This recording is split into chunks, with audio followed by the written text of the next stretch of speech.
तो गाइस आज मैं जा रहा हूँ मेरे नानी का अभी तुम सुबह सुबह, क्योंकि आज है मेरे नानी का रिटायरमेंट डे और मुझे शूट करना है उनका डेली रूटीन, ताकि मैं भी देखूँ आप लोगों को दिखाऊँ कैसा होता है जो जॉब करता है उसका डेली रूटीन। तो ये मैं पहुँचता हूँ नानी के वहाँ, उनका जैसे अलार्म बजता है तो नानी उठते हैं, फ़ोन में से अलार्म बंद करते हैं, फिर सोचते हैं क्या करूँ, फिर उठ के जाते हैं अपना वजू करने, वजू करके आएंगे तब वो नमाज ही पढ़ेंगे। और मेरे नानी माशाल्लाह से दिन में 5 टाइम की नमाज पढ़ते हैं, कोई नजर ना लगा दे, इसलिए मैं माशाल्लाह पहले बोल चुका हूँ। अभी आप लोग आगे देखो होता है क्या क्या रूटीन है। तो अभी नानी को नमाज पढ़ने देते हैं, उनको डिस्टर्ब नहीं करता, चलते कहीं और देख के आते हैं क्या चालू है अंदर बाहर। बाहर उजाला भी हो चुका है और नानी की दुआ भी शुरू हो चुकी है। और अभी नानी अपना चाय बना रहे हैं, नाश्ता करेंगे, फिर टिफिन पैक करेंगे, फिर से निकल जाएंगे ऑफिस के लिए। तो नानी का नाश्ता आज का सुबह सुबह चाय और टोस्ट, जिसको खाने तो बहुत ही मज़ा आएगा। फिर नानी रेडी होकर आ जाते हैं अपना पर्स और फ़ोन ले निकलने के लिए अपनी बस की तरफ। अभी नानी अपना घड़ी में हम लोग टाइम देखते हैं, देखते फटफट मेरे को लेट हो रहा है, तो नानी एकदम 6:45 निकल जाते हैं, क्योंकि 7 बजे आती है रोड की बस और मेरे मामू को रोड तक छोड़ने जाते हैं, क्योंकि नानी पैदल तो जाएंगे नहीं, क्योंकि नानी के पैर में दर्द हो जाएगा।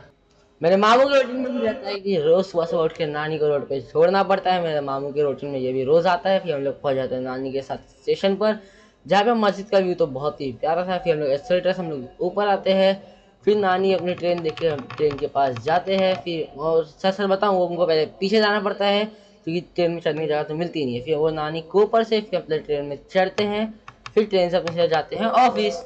तो आइए हमें जानते हैं नानी के ऑफिसर सुना अपने सर से नानी के बारे में।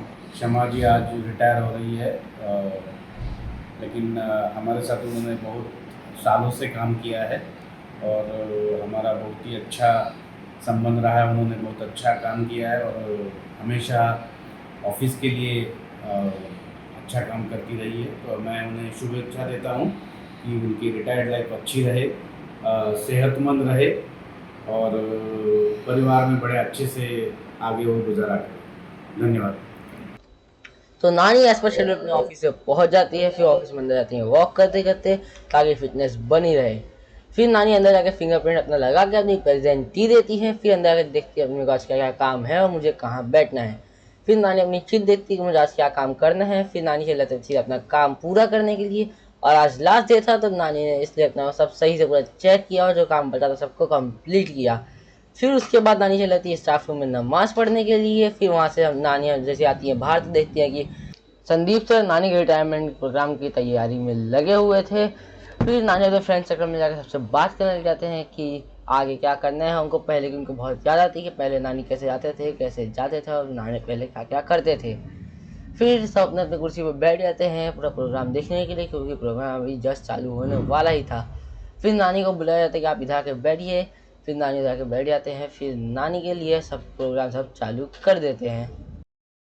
आजच्या दिवशी आपल्या भंडार विभागात आपले ज्येष्ठ सहकार्य श्रीमती शबाजी खान, श्री अब्दुल कलाम खान यांचा मुंबई पोर्टच्या प्रदीर्घ सेवेतून जवळपास 29 वर्षाच्या सेवेतून आज त्यांचा सेवानिवृत्तीचा दिवस आणि त्या निमित्ताने आपल्या भंडार विभागातर्फे आपले कुटुंब म्हणून आपण त्यांना एक निरोप समारंभाचा आपण कार्यक्रम आयोजित केलेला आहे। तर आपल्या या कार्यक्रमाचं अध्यक्षपद आपल्या वरिष्ठ उपसभापती प्रबंधक सोनवणे साहेब यांनी ते स्वीकारावं अशी त्याला विनंती करतो आणि पुढच्या काळात अनुमोदन करून कार्यक्रमाची सुरुवात करतो। सर्वप्रथम आज जे रिटायर्ड होणारे आहेत आपल्या सहकारी, त्यांच्याबद्दलची जी काही माहिती आहे ती अशा तऱ्हेने आहे की त्या मुंबई पोर्टच्या सेवेमध्ये फेब्रुवारी 1997 साली रुजू झाल्या। ते कंपल्सरी काउंटच्या ह्याच्यावरती त्या या मुंबई पोर्टच्या सेवेत रुजू झाल्या आणि त्यानंतर जवळपास आज 29 वर्षांची जी काही सेवा जी आहे ती त्यांनी मुंबई पोर्टला दिलेली आहे। या दरम्यान त्या पिऊन या पदावरती रुजू झाल्या, जॉईन झाल्या आणि त्याच्यानंतर आता जवळपास हवीलदार या पदावरती त्या सेवानिवृत्त होत्या। तर सर्वप्रथम आज त्यांना शुभेच्छा देण्याकरिता आपल्या सगळ्यांच्या वतीनं मी दीपा हरोकर मॅडम यांना मी विनंती करतो की त्यांनी इथे येऊन मी आपल्याला सहकार्यांना शुभेच्छा देतो। दीपा मॅडम आणि त्यांच्या वैयक्तिक आयुष्यात खूप सक्सेसफुल है। उनके जो बच्चे हैं वो ज़्यादा भाग्यशाली है कि उनको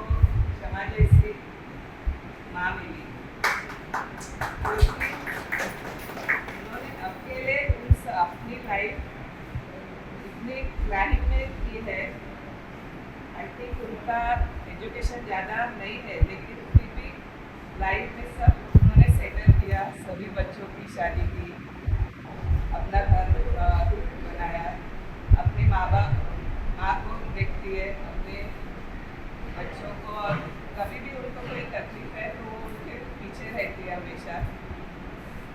ये सबके लिए पॉसिबल नहीं होता है, क्योंकि ये उनके पास जो करेज था, हर एक चीज़ उन्होंने फेस की है, चाहे वो बीमारी हो या कोई दुखद घटना उनकी लाइफ में घटी हो, सबको उन्होंने स्ट्रांगली फेस किया है।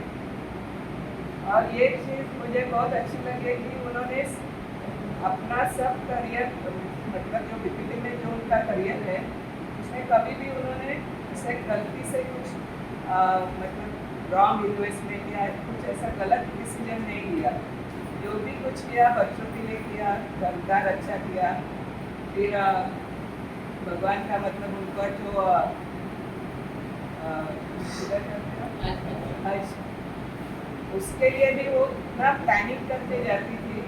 मुझे हमेशा उनका मतलब अच्छा लगता था कि इतने सारे मतलब प्रपंच में भी वो सब प्लानिंग करके पैसा जमा करके अपने खुद जाती थी, अपने बच्चों को भी लेके जाती थी। ये कोई मामूली बात नहीं है। एक औरत अकेली, और जो भी दुर्भाग्य से उनको यंग एज में ही वो फेस करना पड़ा, लेकिन उन्होंने उसको भी सब पार करके आज वो एक सक्सेसफुल माँ है। उनकी पोतियाँ सब यहाँ पे आई हुई है, ये सौभाग्य है उनका। और अभी जाके मैंने उस दिन उनको पूछा कि आप अभी अपने माँ के पास जाओगी ना? बोला हाँ, मैंने बुकिंग भी की है।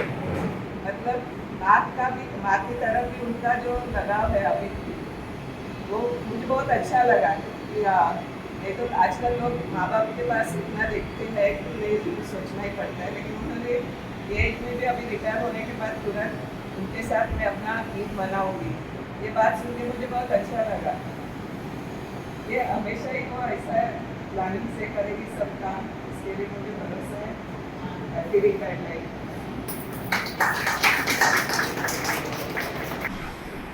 गावामध्ये तर त्यांचं प्लॅनिंग कसं असायचं बऱ्याचदा साहेब त्यांना पण चांगलं दिमाग से तेज थी, दिमाग से तेज थी, और जो काम करने का उनका निपटान जो है काम का, वो भी अच्छी तरह से करती थी। उनका सेंस ऑफ ह्यूमर भी अच्छा है। हम लोग की रोज यहाँ की बातें होती थी, आजू बाजू में हम लोग बैठते थे, काफ़ी हंसी मजाक से दिन गुजरता था हमारा। चाहे दिन में कितना भी काम का प्रेशर रहने दो, लेकिन एक दो चुटकुले सुना के हम लोग हंसी मजाक से बातें करते थे, आराम से दिन कटता था। तो बीच में उनके जीवन में ऐसा भी एक दवा आया था, जब उनको कैंसर जैसी जगह पर बीमारी हो गई थी, कीमोथेरेपी की जैसा इलाज उनको करना पड़ा, लेकिन उसके बाद भी उन्होंने अपने सास का परिचय दिया और उनसे दो हाथ करके वो वापस फिर से ऑफिस में आ गए। उसके लिए मैं उनका तारीफ करता हूँ, शुक्रिया करता हूँ। ऐसे अपने जीवन में डटे रहो, हर मुश्किल का सामना आप करो, आपके हिम्मत से और लोगों को भी प्रोत्साहित करने का मौका मिलता है।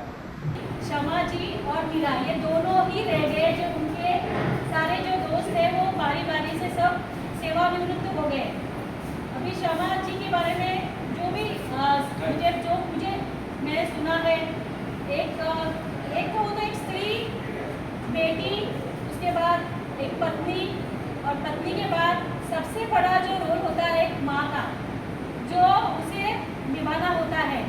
तो उनके लाइफ में जो भी घटना जो हुई, जिसके वजह से उनको उस वक्त उनके लिए वो एक मुश्किल घड़ी थी, और वो मुश्किल घड़ी में वो खड़ी रही, एंड शायद वो खड़ी रही अपने बच्चे के लिए, क्योंकि माँ के लिए हमेशा बच्चा हमेशा प्रमुख होता है। बच्चों की पालन पोषण, उनकी जो शिक्षा जो पूरी करना होता है, वो जिम्मेदारी पूरा करना उस वक्त शमा जी के लिए बहुत ही महत्वपूर्ण घड़ी थी। एंड उन्होंने अभी तक वो जो भूमिका है उन्होंने बहुत अच्छे से निभाया। जैसे अभी दीपा ने कहा है कि कहते हैं कि कुछ करना तो हमें शिक्षा की ज़रूरत होता है, बट कभी कभी ज़िंदगी में अनुभव बहुत कुछ सिखा देता है। मुझे लगता है कि उनके जो जीवन में जो कुछ घटित हुआ उससे वो सीखती गई कि उसे जो भी आमदनी कमाना है उसे कितना खर्च करना है और कितना अपने भविष्य के लिए उसको संभाल के रखना है, ताकि कभी अगर कुछ भविष्य में कुछ ऐसा कुछ घटता है कि उसे कुछ प्रॉब्लम आए तो वो उसका उपयोग कर सके। आज के दिन उनके लिए भावुक तो है ही, खुशी की भी घड़ी है कि उन्होंने अपनी सर्विस कंप्लीट की है और बीच में उनके लाइफ में जो उनके शारीरिक जो उनको कष्ट मिले, तो ऐसे वक्त में कोई भी इंसान हो, चाहे कितना भी हट्टा कट्टा मजबूत इंसान हो, वो तो मतलब बहुत ही होता है कि वो डिप्रेशन में चला जाता है कि ऐसे क्यों हुआ। क्योंकि ये दौर से कुछ हद तक मैं भी गुजर चुकी हूँ, तब हम लाइफ में ये सोचते हैं कि अब मेरा क्या होगा। जो हमारी लाइफ में कुछ अच्छा चल रहा था, बीच में एक ब्रेक आ जाता है, तो हम वो सोचते हैं कि हमें क्या करना है आगे। बट उन्होंने जो हिम्मत दिखाई, तो शायद वो हमारे लिए एक प्रेरणा स्रोत भी है कि कितना भी मुश्किल घड़ी आए तो उसे हमें सामना करके हमें अपनी ज़िंदगी को कैसे आगे बढ़ाया जाए, ये सोचना है। हाल ही में जब मैं किसी चीज़ से जब मैं मानसिक दौर से मतलब मैं गुजरी थी, तो उन्होंने मुझे आके संभाला।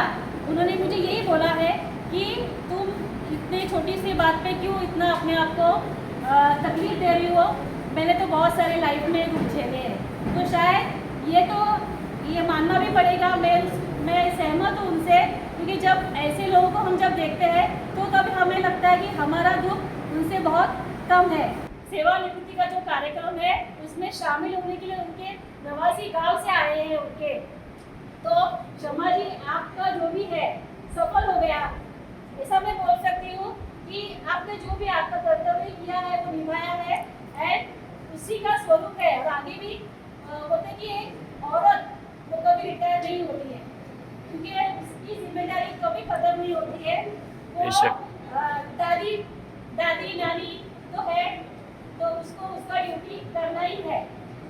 भले वो माँ की ड्यूटी से थोड़ा सा निकल गई, बट वो भी दादी और नानी के रोल में आ गई है एंड वही उसकी एक होता है सहारा है जो आगे। बट मैं यही कहूँगी कि उन्होंने जो भी है ड्यूटी आप तक जो भी आपने किया है, आगे भी आप वही करोगे। अपने परिवार के साथ आपको वक्त बिताना है, जो आपको अच्छा लगे, घूमना फिरना, लोगों से बात करना, अपने पोती पोतियों के साथ खेलना और अपने परिवार के साथ वक्त गुजारना। तो अब मैं भगवान से यही प्रार्थना करूँगी कि आपका जो आगे का जो लाइफ है वो अच्छा खुशियों भरा हो। ऐसे आता त्यांच्याबद्दल बोलण्यासाठी त्यांच्याच घरातून त्यांची नवासी महिन्यामध्ये इथे इमा आलेली आहे। त्यांनी आता इमाला विनंती करतो की तिथे येऊन आपल्या ब्रँडबद्दल तिने जी काही मनोगत असते ते मनोगत व्यक्त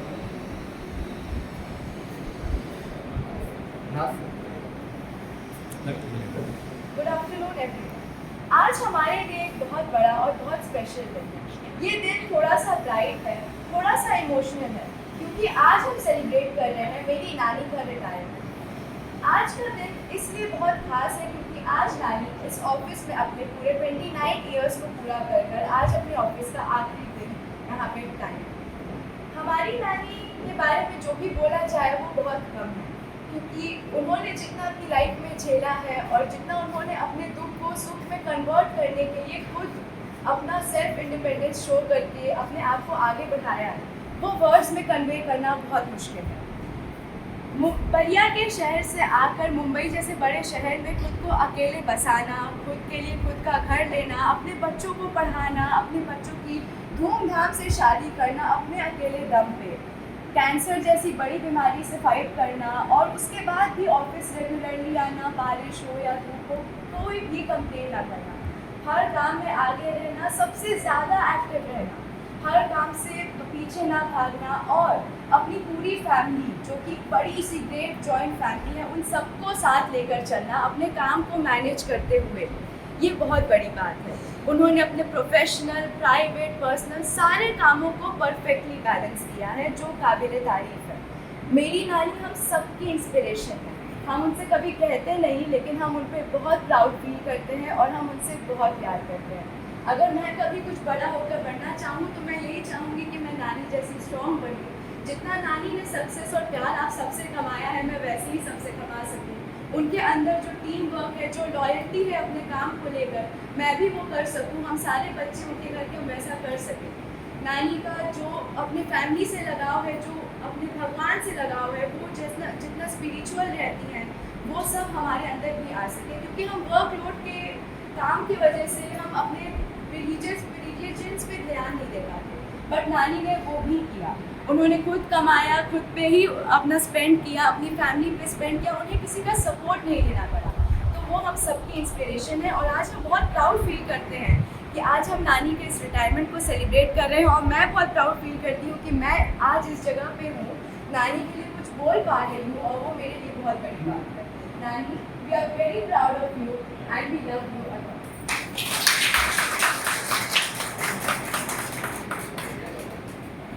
धन्यवाद. खरं म्हणजे एका आजीला आपल्या नातीकडून ज्यावेळेस अशा तऱ्हेच्या ज्या काही गोष्टी ऐकायला मिळतात, तो एक खरोखर गर्वाचा क्षण असतो, अभिमानाचा क्षण असतो. आणि आज त्यांच्या म्हणजे डोळे त्यांचे नम झालेले, डोळ्यातून पाणी येत होतं थोडंसं, पण ते जी काही गोष्ट आहे ते आनंदाचे अश्रू आहेत आजच्या दिवशी त्यांच्यासाठी, की खरोखर अशा तऱ्हेने त्यांनी त्यांच्या कुटुंबाला चांगल्यापैकी वाढवलं. आणि आज त्यांचं कुटुंब अशा तऱ्हेने तयार झालेलं आहे की आज तुमचीच जी काही दाखवून दिलेली पाऊलवाट आहे, त्या पाऊलवाटेवरती चालण्यासाठी ते तयार झालेले आहे. दीपा मॅडम, तुम्ही या.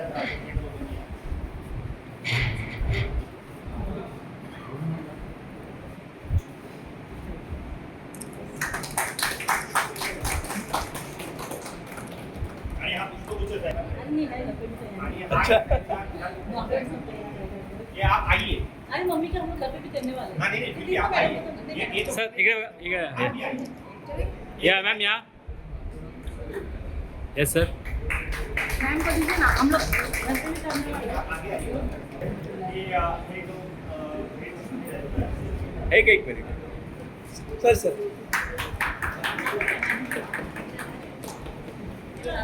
आणि साहेबांना विनंती आहे की त्यांना हे सेवा प्रमाणपत्र आहे, या ना, सेवा प्रमाणपत्र त्यांना प्रदान करावं. आणि आपल्या ऑफिसतर्फे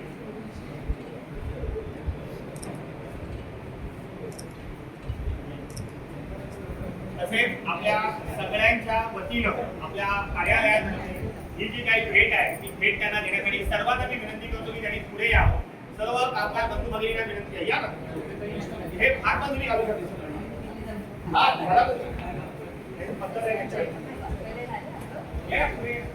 सगळ्या कामगारांच्या वतीनं आपली जी काही भेट आहे ती भेट त्यांना इथे देण्यात येत आहे. या इथे. हा येत आहे पहिला आधी जरा येत आहे का जरा समोर इथे सगळ्यांनी ये ना अनिरुद्ध या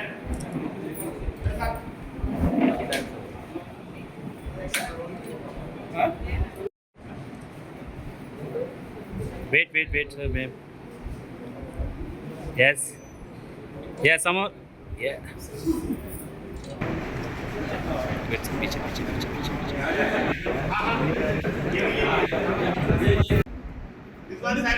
रिजवान साहेब तुमचं स्वागत. या लवकर. हा काय संजू सर आइए आप.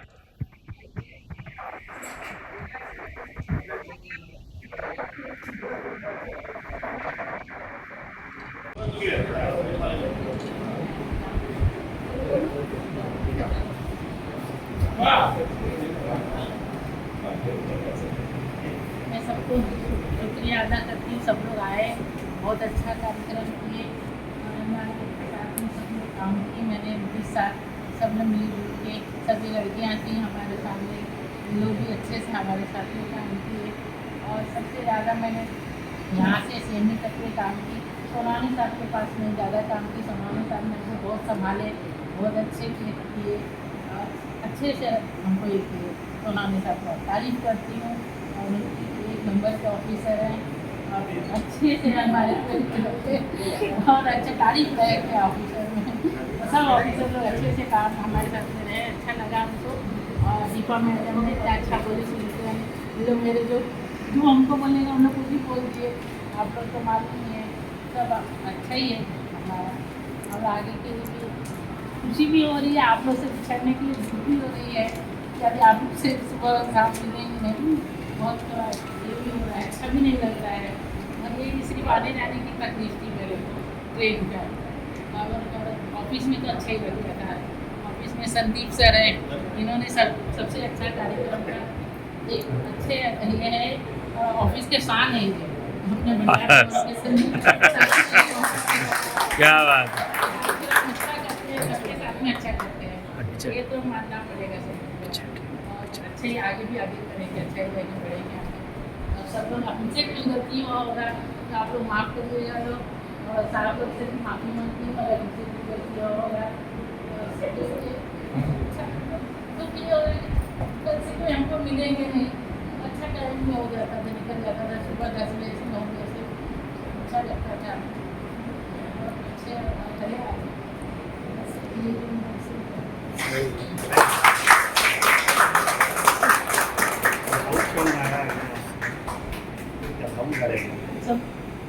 धन्यवाद धन्यवाद बसून ॲक्च्युली हा क्षण पण असा आहे की भले भले निष्ठील व्यक्तिमत्व असतात ते देखील त्यावेळेस भाऊक होऊन जातात.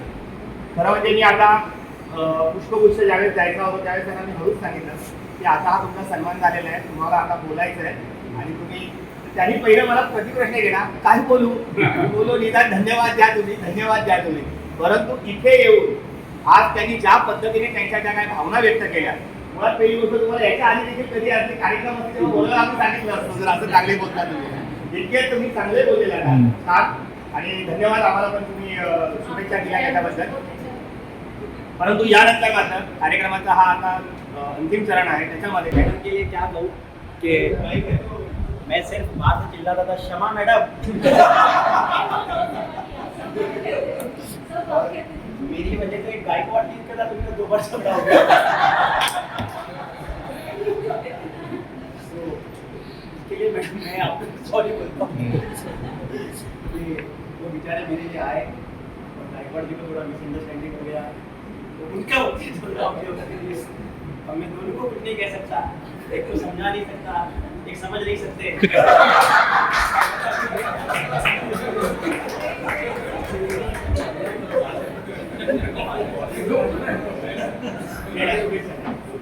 इसके मैं आप लोगों ने देखा होगा मेरा आवाज कम हो चुका है। मैडम के जाने के बाद और कम हो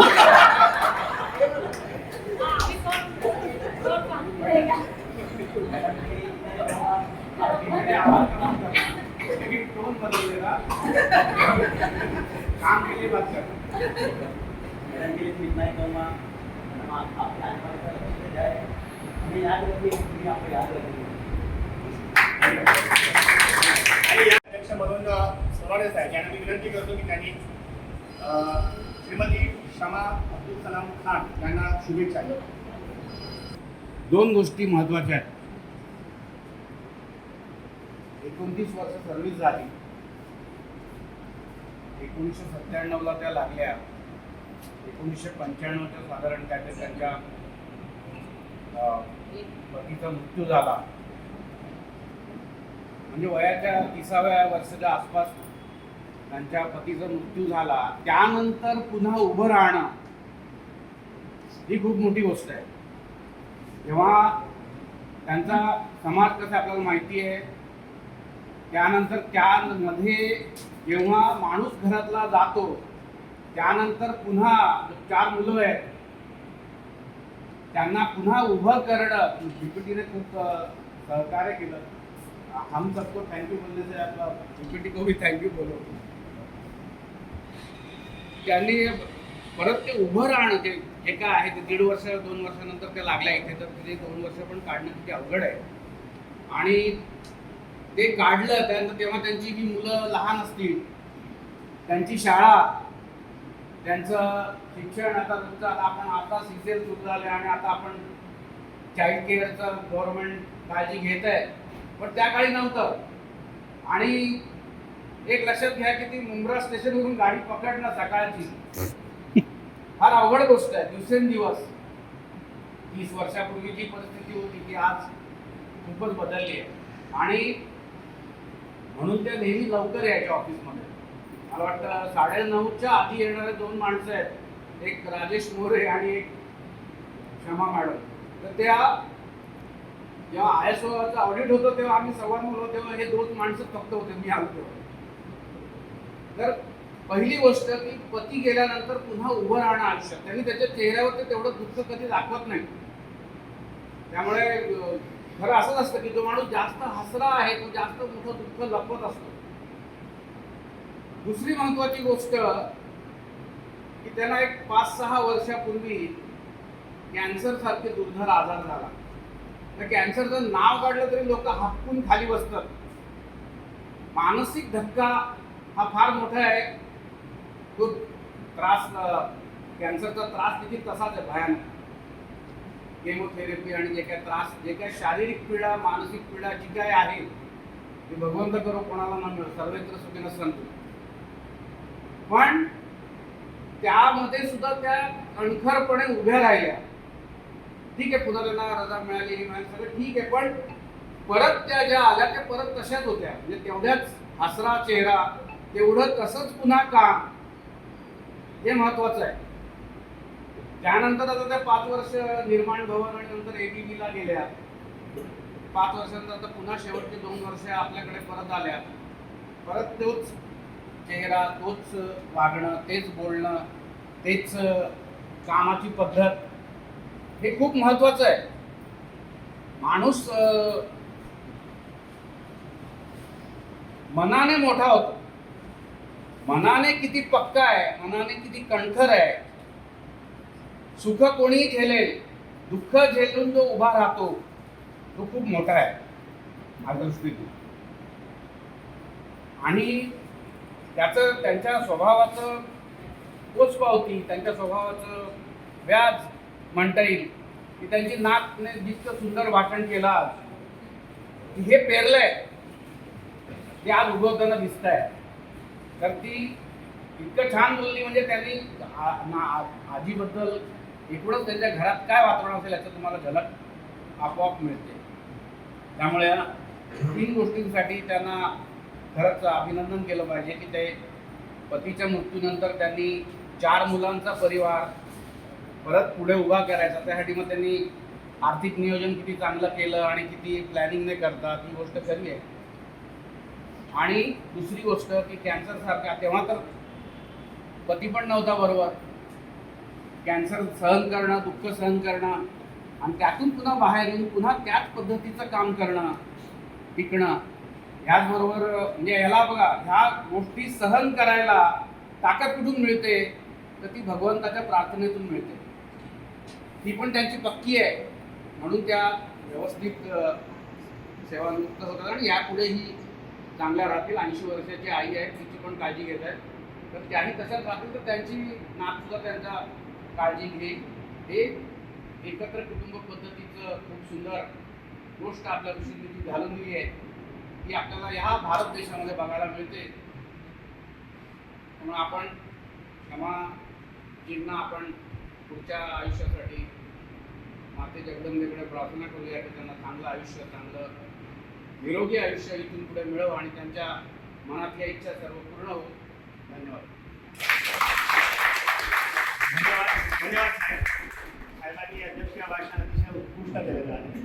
आणि यानंतर मात्र मी आपले या भंडार विभाग, आपल्या परिवारामध्ये, आपल्या विभागातर्फे आपले सर्व अधिकारी वर्ग, तुम्ही सगळेजण आज या खास कार्यक्रमासाठी इथे आलात त्यासाठी तुम्हा सगळ्यांचे आभार व्यक्त करतो.